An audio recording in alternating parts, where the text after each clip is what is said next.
الله الرحمن الرحيم.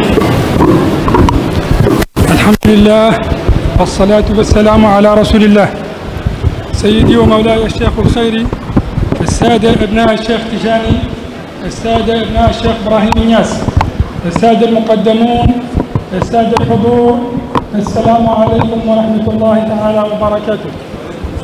أتقدم أمامكم بجزيل الشكر وخالص الامتنان لأعضاء جمعية شباب الخير جنس الخير على هذا الحفل البهيج وعلى هذا الاستقبال الحار المنقطع النظير لصاحب الفضيلة سيدي ومولاي الشيخ الخيري ووفده الكريم، وعلى كرم الضيافة وعلى الخدمات الجليلة المشهودة المعلومة التي ما فتئوا يقومون بها في جميع المناسبات، فجزاهم الله خيرا وإلى الأمام، والله معكم ولن يتركم أعمالكم، والسلام عليكم ورحمة الله وبركاته.